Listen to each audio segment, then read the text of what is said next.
அபிரகாம், நாம் தமிழர் கட்சியில் மகளிர் பாசறை ஒருங்கிணைப்பாளராக இருந்த காளியம்மாள் இன்று அதிகாரபூர்வமாக விலகுவதாக அறிவித்திருக்கிறார். அவர் நேற்று ஒரு தூத்துக்குடி மாவட்டம் முட்டத்தில் நடைபெறக்கூடிய ஒரு நிகழ்ச்சியில் பங்கேற்பதற்காக சமூக செயற்பாட்டாளர் என்று குறிப்பிட்டு அழைப்புதல் அச்சடிக்கப்பட்டிருந்தது. அப்போது இது குறித்து நாம் தமிழர் கட்சியின் தலைமை ஒருங்கிணைப்பாளர் சீமானிடம் கேட்டபோது அவர் விலகினால் விலகிக் கொள்ளட்டும் என்று அவர் கூறியிருந்தார்.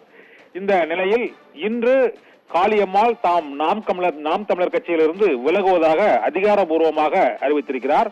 அந்த அறிக்கையில் அவர் அந்த விலகுவதாக வெளியிட்டுள்ள அறிக்கையில், என் மீதான நெருக்கடிகள் நிறைய வந்த போதும் நாம் தமிழர் கட்சியின் தொண்டர்கள் அன்பினாலும் எந்த முடிவும் எடுக்காத ஒரு அமைதியாக இருந்தேன் என்றும், இப்போது முடிவெடுக்க வேண்டிய கால சூழ்நிலை ஏற்பட்டு விட்டது என்பதால் தாம் இந்த கட்சியிலிருந்து விலகுகிறேன் என்று அவர் வருத்தத்தோடும் நன்றியோடும் இந்த அறிவிப்பை வெளியிட்டிருப்பதாக கூறியிருக்கிறார்.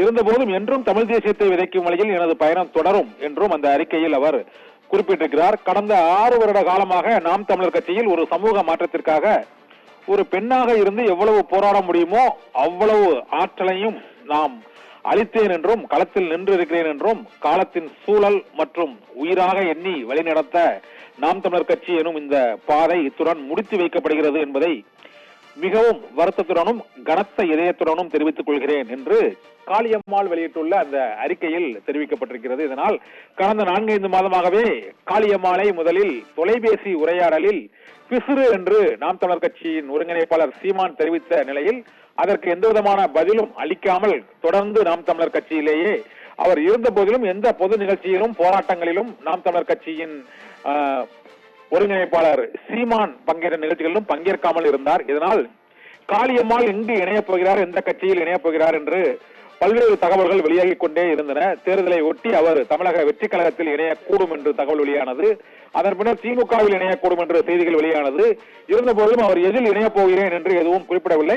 இப்போதைக்கு நெஞ்சார்ந்த நன்றிகளை நாம் தமிழர் கட்சியின் நிர்வாகிகளுக்கு தெரிவித்துக் கொள்கிறேன், வருத்தத்தோடு கட்சியிலிருந்து விலகுகிறேன் என்று குறிப்பிட்டு அந்த அறிக்கையை வெளியிட்டிருக்கிறார். தொடர்ந்து தமிழ் தேசிய வழியில் எனது பயணம் தொடரும் என்று குறிப்பிட்டிருப்பதால் எந்த கட்சியிலும் இப்போதைக்கு இணையப் போவதாக அவர் அறிவிக்கவில்லை. ஒருவேளை சட்டமன்ற தேர்தல் நெருங்கும் வேளையில் ஒரு கட்சியில் அவர் தமிழக வெற்றி கழகத்திலோ அல்லது வேறு கட்சியிலோ இணைந்து செயல்படலாம் என்று எதிர்பார்க்கப்படுகிறது. அபிரகாம்.